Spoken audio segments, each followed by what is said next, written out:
சாதுரியமாக இருக்கணும். எனக்கு ரொம்ப சந்தோஷமாக இருந்தது.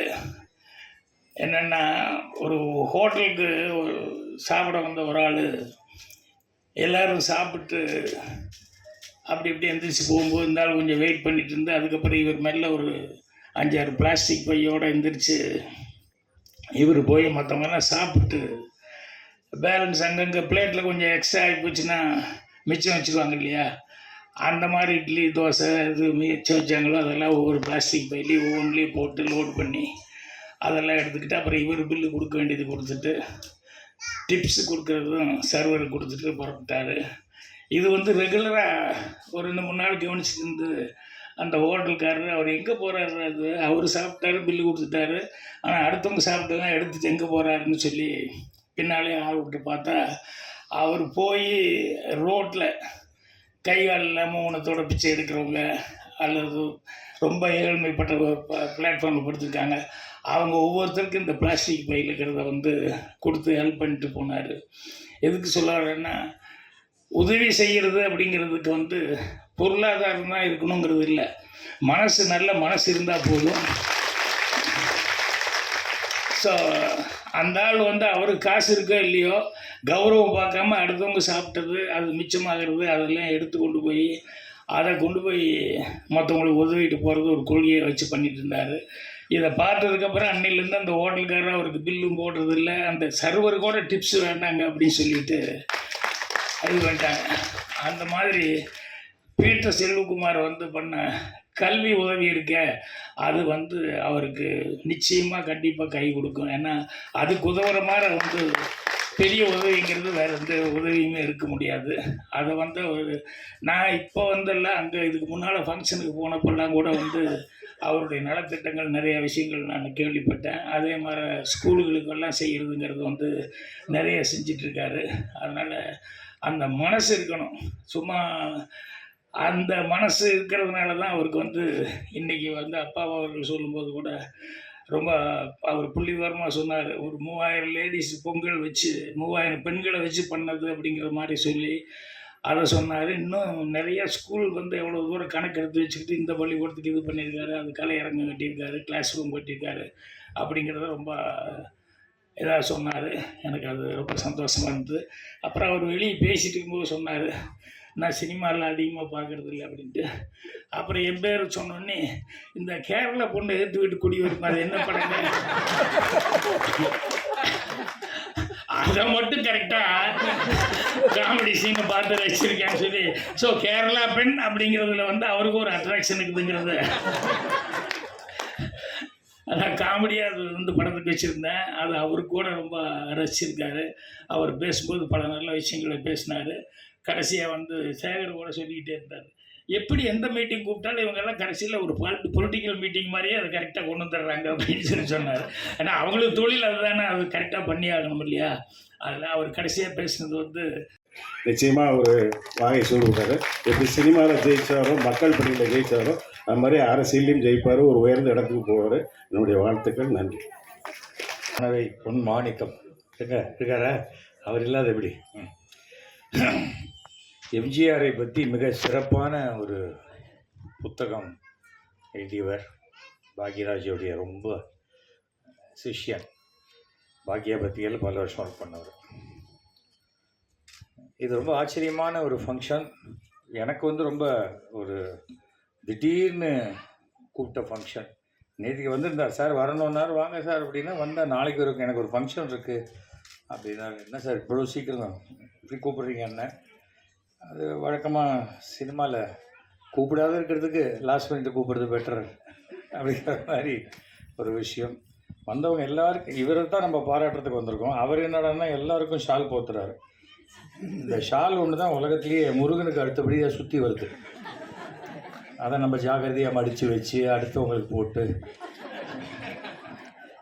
அது எதுக்கு, அதை அங்கேயே போட்டோன்னாக்கா நமக்கு மாலை மாற்றிக்கிற மாதிரி சந்தோஷமாயிடும். அதை தான் கலைஞர் வந்து புக்கு கொடுக்கணும் அப்படின்னு சொன்னார். நீங்கள் என்ன இது கொடுத்தாலும் அது அப்படி மங்கிடும். ஒரு புஸ்தகம் மாத்திரம் 1000 கை மாறிச்சுன்னா 1000 பேருக்கு அறிவு கொடுக்கக்கூடியது அந்த புஸ்தகம் ஒன்று தான். கல்யாணத்துக்கே புக்கு கொடுக்கலாம் அப்படிம்பாங்க. எல்லாம் சொல்கிறாங்களே ஒழிய அந்த சமயத்தில் அவங்களுக்கு என்னமோ டக்குன்னு லாஸ்ட் மினிட்ல நமக்கு வந்த ஒரு நம்ம வேண்டாம்னு நினைக்கிற ஒரு இதை பேக் பண்ணி திருப்பி கொடுத்துட்றது. நம்ம வீட்டு கல்யாணத்துக்கு வந்ததெல்லாம் அடுக்கி வச்சுருக்கோம், எதெல்லாம் கொடுக்கணும் எதெல்லாம் நம்ம வச்சுக்கணும் அப்படின்னு சொல்லி. அந்த மாதிரி சாதாரணமாக சொல்லுவாங்க, சினிமா தயாரிப்பாளருக்கும் டெலிவிஷன் தயாரிப்பாளருக்கும் என்ன வித்தியாசம் அப்படின்னு. ஸ்க்ரீனில் நடக்கிறத பார்க்குறவங்க அழுதா அது வந்து தொலைக்காட்சி தொடர், எடுத்தவனே அழுதா அது சினிமா. ஏன்னா சினிமாங்கிறது ரொம்ப சீனிச்சு போன நிலைமை. விஜயை வச்சு ஒரு மிகப்பெரிய படம் எடுத்தோம், இன்றைக்கும் நல்லபடியாக வெளியில் இருக்காருன்னா ஒரு பெரிய ஆச்சரியமான ஒரு விஷயம். அவர் எடுத்த புலி அவரை கடிக்காமல் தப்பிச்சது. புலி வாழை பிடிச்சா யாரும் தப்பிக்க முடியாதும்பாங்க. இவர் வாழை பிடிச்சாரா காதை பிடிச்சாரான்னு தெரில, நைஸாக வெளில வந்துட்டார்.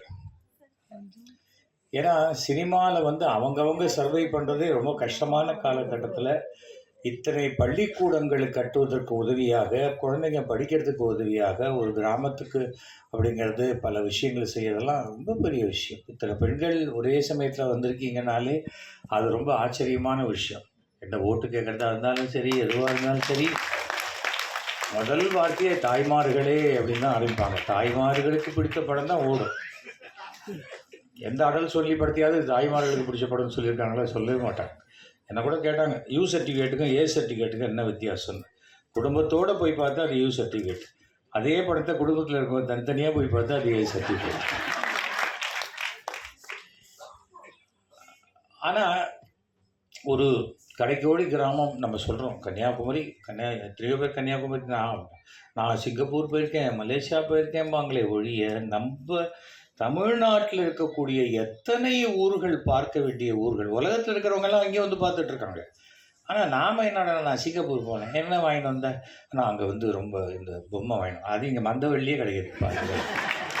நமக்கு பாதி பேருக்கு ஏதோ அங்கே போய் வாங்கிட்டு வரணும். நானும் இப்போ ஃபாரின் போனால் ஒன்றும் வாங்குறது இல்லை. ஏர்போர்ட்லேருந்து வர வழியில் அப்படியே டி நகரில் வாங்கிட்டு அப்படியே வீட்டுக்கு போயிடுவேன்.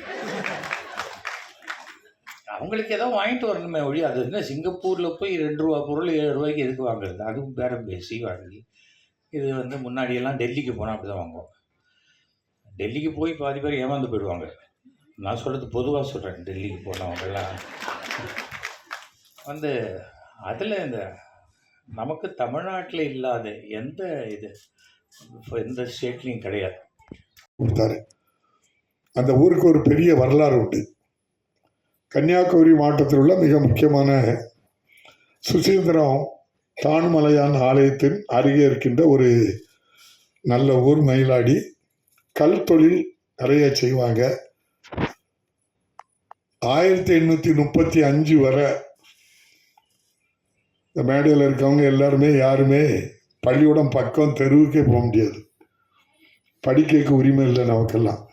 குருகுலம் இருக்கும், இது வச்சுருக்கவங்களுக்கு மட்டும்தான் படிக்க முடியும். நம்மெல்லாம் அந்த வாசலில் தெருவிலெல்லாம் நம்ம போக முடியாது. அந்த உயர் ஜாதியினர் குடுமி வச்சுருக்கவங்களுக்கு மட்டும்தான் உண்டு. எங்கள் ஊர்லேயும் சேர்மாதேவியில் குருகுலம் இருக்குது, இப்பவும் இருக்குது, இப்பவும் போக முடியாது. எப்பவும் நாங்கள் அந்த குருகுலத்தில் போய் ஆனாவனா படிக்க முடியாது. கன்னியாகுமரி மாவட்டத்தில் இன்னும் கொடுமை என்னென்னா, பெண்கள் அறைக்கு மேலே எந்த துணியும் போடக்கூடாது.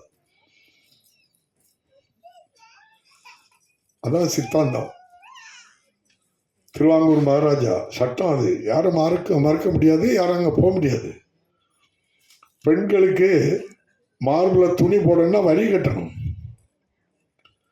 ஒரு வீர பெண்மணி இது இருந்தால் தானடா நீ எனக்கு கேட்பாண்ணி தன்னுடைய மார்பத்தை அறுத்து வீசி வீர தியாகம் புரிந்தாள் அந்த பெண்மணி. எவ்வளவு கொடுமைன்னு பாருங்க. இப்போ எவ்வளவு கொடுமையில நம்ம இருந்திருக்கோம். வாங்க சிரிப்பு நடிகர் சந்திரசேகர் ஐயா வாங்க.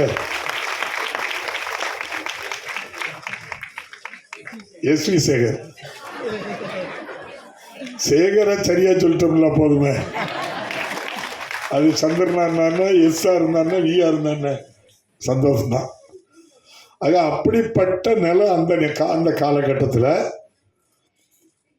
லார்டு மெக்காலா பிரபு தான் முதலாட்டு இந்தியாவில் எல்லோரும் கல்வி கற்கலான்னு ஒரு சட்டத்தை முதல் கொண்டு வந்தது பிரிட்டிஷ் ஆட்சியில் இருந்த லார்டு மெக்காலா பிரபு தான் கொண்டு வந்தார்.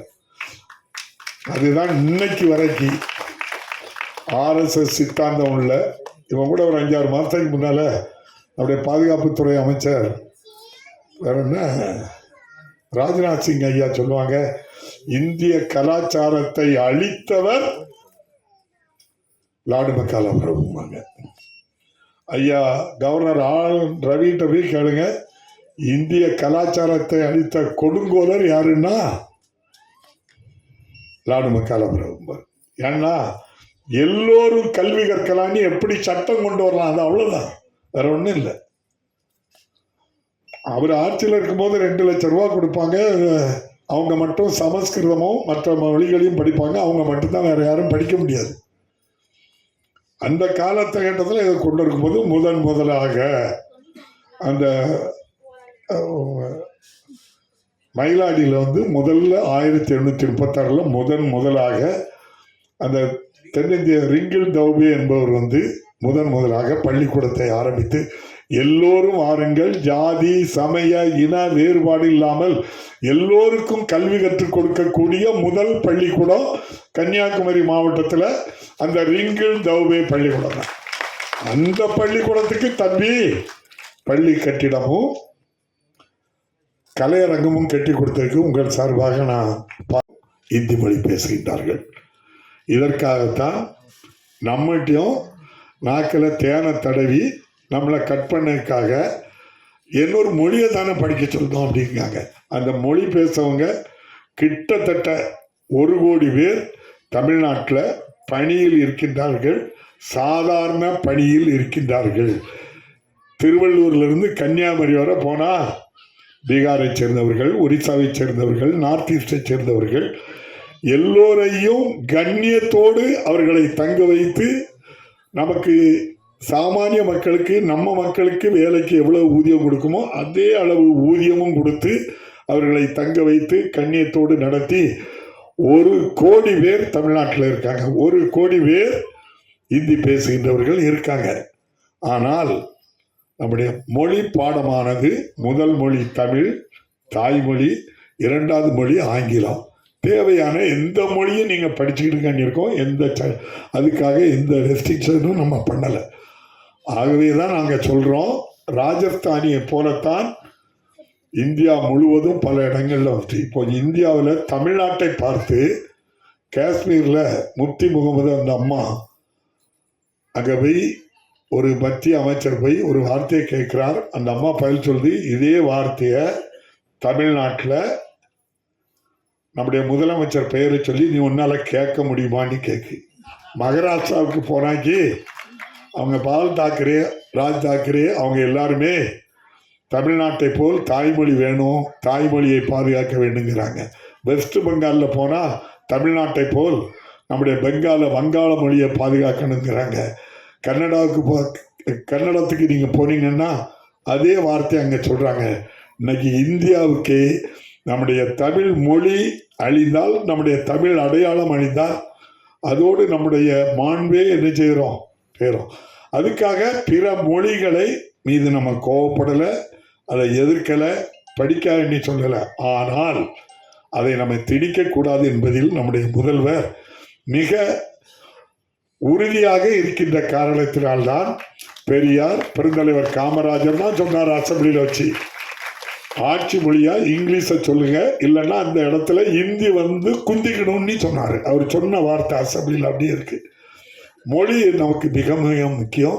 முதலில் தோன்றிய முதல் 3 மொழிகளில் இன்னும் அழியாமல் இருப்பது நம்முடைய தமிழ் மொழி தான் இருக்கிறது. ஒரு காலத்தில் தமிழ் மொழி வடமொழியில் இருந்து தோன்றியதுன்னாங்க. ஐயா கால்டுவெல் வட அயர்லாந்தில் பிறந்து லண்டனில் படித்து இந்தியாவுக்கு வந்து திருநெல்வேலி மாவட்டத்தில் இடையங்குடியில் வாழ்ந்து மறைந்தவர். 18 ஆண்டு காலம் 18 மொழிகளை முழுமையாக கற்று தேர்ந்து ஒப்பிலக்கணம் எழுதி சமஸ்கிருதத்தையும் படித்து உலகில் தோன்றிய முதல் மொழி, அழியாத மொழி தமிழ் மொழி என்று கண்டுபிடித்து அந்த தமிழ் மொழி தான் மலையாளம் தெலுங்கெல்லாம் திராவிட குடும்பம். இது சமஸ்கிருதத்திலிருந்து தோன்றிய மொழி அல்ல, இது தனி மொழி, இது சமஸ்கிருதத்துக்கு முன்னால் உள்ள மொழி அப்படின்னு சொல்லி ஒப்பிலக்கம் தந்தவர் மறைந்த ஐயா கால்டுவெல் அவர்கள். ஆகவேதான் கலைஞர் செம்மொழி ஆக்கப்பட்டதும் கோயம்புத்தூரில் வைத்து அதுக்கு அடிப்படை ஐயா கால்டுவெல் தான் சொல்லி கடற்கரை சாலையில் நேப்பியார் பாலத்தை தொட்டு முதல் சிலையாக அண்ணா அவர்கள் அதில் வச்சுருக்காங்க அப்படின்னு சொன்னால், தமிழை பாதுகாக்க வெளிநாட்டில் இருந்து வந்தவர் கூட நம்முடைய தமிழை படித்து அதில் இருக்கக்கூடிய இலக்கியம் இலக்கணங்கள் இங்கே உலகத்தில் வேற எங்கேயும் கிடையாது. ஆகவே இலக்கியம் என்னன்னா இலக்கு, ஒரு மனிதன் எவ்வாறு வாழ வேண்டும் என்ற இலக்கை நோக்கி சொல்வதுதான் இந்த இலக்கணம். அந்த வாய்ப்பு நம்முடைய தமிழ் இருக்கின்றது. ஆகவே இந்த உலகம் இருக்கின்ற வரை உலகில் தோன்றிய முதல் மொழி தமிழ் இருக்க வேண்டும், தமிழை பாதுகாக்க வேண்டும், தமிழுக்காக எல்லோரும் மனதில் உறுதி எடுக்க வேண்டும். பல மொழிகள் தெரிந்தாலும் வீட்டில் எல்லோரும் தமிழ் மொழியில் நம்முடைய பிள்ளைகளிடம் பேச வேண்டும் என்று அன்போடு கேட்டு, இந்த அருமையான நிகழ்ச்சியின் மூலம் என் தம்பி PT செல்வகுமார் அவர்கள், நான் எங்கு போனோம் அப்படின்னு எனக்கு தெரியல, நாங்கள் சரியான இடம், அறிவுள்ள ஆலயத்துக்கு வந்திருக்கின்றீர்கள், நம்பி வாருங்கள். நம்முடைய மாண்புமிகு முதல்வர் அவர்களையும் அறிவாலயத்தையும் நம்பியவர்கள் யாரும் எந்த குறையும் வந்ததில்லை. சுயமரியாதையோடு நீங்கள் வாழ்நாள் முழுவதும் எல்லோருக்கும் உதவி செய்கின்ற இடத்தில் நீங்கள் வாழ்வீர்கள் என்று மீண்டும் ஒரு முறை வாழ்த்தி, இந்த அவையில் இருக்கின்றவர்கள், இந்த மேடையில் இருக்கின்றவர்களை அன்போடு உங்களுடைய உத்தரவை நான் அன்போடு கேட்டுக்கொள்கின்றேன். எனக்கு சில பணிகள் இருக்கின்ற காரணத்தினால் இல்லைன்னா நான் கடைசியாக தான் பேசுவேன். நம்ம எப்படி சொல்ல முடியும்? எல்லா உண்மையும் வெளியே சொல்ல முடியுமா? முடியாது. அந்த வரியோடு இருக்கும்போது ஒரு நல்ல மருந்து போட்ட மாதிரி தான் எனக்கு சிஎம் அவர்கள் கையை இப்படி பிடிச்சாரு. அப்போ தமிழ்நாட்டின் முதன்மை ஆள் யார் என்ன வேணும் சொல்லட்டும், விமர்சனங்கள் இருக்கலாம், ஆனால் அவர் முதன்மை ஆள் எனக்கு கையை பிடிச்சிட்டு உங்கள் வலி எனக்கு தெரியும்னார். உங்களுக்குள்ள ஒரு வலி இருக்குது எனக்கு தெரியும். ஒரு பேப்பர் எடுத்து காட்டினார். இது உளவுத்துறை ரிப்போர்ட், உங்கள் மாவட்ட ரிப்போர்ட் என் கையில் இருக்கிறது. உங்கள் ஏரியாவில் உள்ள மினிஸ்டர்ஸ், அது அப்பாவு மாதிரி உள்ளவங்களா யார் சொன்னாங்கன்னு தெரியும், எல்லாரும் எனக்கு ஒரு ரிப்போர்ட் கொடுத்துருக்காங்க. உங்களை நாங்கள் கைவிட மாட்டோம். அவ்வளோ போதும் எனக்கு அவர் தரலாட்டும் பரவாயில்ல, எதுவும் செய்ய கூட வேண்டாம். ஆனால் எங்கேயோ கைவிடப்பட்டோம், எங்கேயோ ஒரு இடத்துல கை தூக்கப்பட்டோம் என்று அப்பதான் கடவுள் இருக்கிறாருன்னு நான் நினைச்சேன். நீ உழைச்சிக்கிட்டே இருடா, எங்க இருந்தாலும் உனக்கு ஒரு பலன் வரும் என்பதை அன்றுதான் நான் அனுபவித்தேன் நண்பர்களே. ஆகவே உங்கள் பணியில் சிறப்பு கரெக்டாக இருங்க. எங்கேயோ தோக்கடிக்கப்பட்டிருங்க, எங்கேயோ உங்களை கைவிட்டுருவாங்க. ஆனால் கை தூக்கி எடுப்பதற்கு அப்பாவு மாதிரி ஒருவரோ, நக்கீரன் கோபால் மாதிரி அண்ணன் மாதிரி ஒருவரோ, தேவயானி வீட்டில் 1 மணி நேரம் எனக்கு அவ்வளவு ஸ்வீட் தந்து, ஒரு வீட்டுக்குள்ளே யாரையா உள்ளே விடுவாங்களா? பார்த்த பயமாக இருக்கும். ஆனால் அவங்க வீட்டில் 1 மணி நேரம் அவங்ககிட்ட வேணா கேளுங்க, அங்கேயே உட்கார வச்சு என்கிட்ட பேச ரசிச்சுட்டு இருந்தாங்க. அதே மாதிரி நான் என் நண்பன் கதிரேசன் தோத்த உடனே ஒற்றை மிதி கூட புதக்குழிகளை எல்லாம் சாக்கடைக்குள்ள கூட தள்ளிட்டு போயிடுவாங்க. கிட்ட வரமாட்டாங்க. ஒரு தோல்வினா கிட்ட வரமாட்டாங்க. ஆனால் தோத்தா கூட கை கொடுக்குறாமல அவன் தான் நண்பன். தோக்கும் போது கூட இருக்க பாருங்க, அவன் மேன்மேலும் வெற்றி பெறுவான், அவன் கடவுளின் பிள்ளை என்பதை சொல்லிக்கொண்டு இப்படிப்பட்ட ஒரு நல்ல விழாவுக்கு நீங்களே கூட இருக்கீங்க பாருங்க. இப்போ இவ்வளோ கூட்டம் எப்படி வரும்? இவ்வளவு பேர் நீங்கள் வருகை தந்திருக்கிறீர்கள் என்றால் என் மீது வைத்திருக்கின்ற மரியாதை என்று நான் நினைக்கிறேன். அத்தனை 25 லட்ச ரூபாய்க்கு வாங்கி கொடுத்த அந்த படங்கள்லாம் எனக்கு தெரிஞ்சு ஒவ்வொரு படம் ஒவ்வொரு ஏரியாவிலையும் 2 கோடி எக்ஸ்ட்ரா வசூல் பண்ணியிருக்குது. இத்தனை படங்கு 10 மடங்கு லாபத்தை கொடுத்த ஒரு படம். அப்படிப்பட்ட இயக்குனர் யாரு? அவரால் பூய வணக்காயும் எடுக்க முடியும், சூரிய வம்சம் மாதிரி நல்ல கமர்ஷியல் ஜனரஞ்சம் படத்தையும் எடுக்க முடியும் என்பதற்கு பல கமிட்மெண்ட். கதை கேட்குறாரு, இப்பவும் ப்ரொடியூஸ் பண்ணி நினைக்கிறாரு. எல்லா எண்ணத்தையும் விட்டுட்டு இங்கே வருகை தந்திருக்கிறாரு. அவர் வந்ததில் எனக்கு மிக்க மகிழ்ச்சி. அதே போல் ராஜசேகர் அவர் கிங் மேக்கர்னு ஒரு நிறுவனத்தை வச்சு கிட்டத்தட்ட ஒரு 1000 பேருக்கு வேலை கொடுத்துட்டு இருக்கிறாரு. 1000 பேருக்கு, 1-2 பேருக்கு இல்லை. அவரும் தயாரிப்பாளராக ஆக போறாரு. அவருக்கு பொண்ணுக்கு கல்யாணம் உடனே இங்கே ஒரு 10-25 பெண்களுக்கு நான் உதவி பண்ணணும் சார், எப்படியாவது ஒரு வாய்ப்பு தாங்க, காடு கொடுத்துக்கு வந்த மாதிரி அந்த பெண்களுக்கு உதவி பண்ணுவதற்காக இங்கே வருகை தந்திருக்கிறார். அப்படிப்பட்ட ஒரு நல்ல உள்ளத்தையும் இங்கே வருக என்று வரவேற்று என்னோடு இருக்கின்ற பயணப்படுகின்ற இந்த துணைத் தலைவர், அது அருமை சகோதரர் மேலே பேசினார் இல்லையா, அவர் ஆரம்ப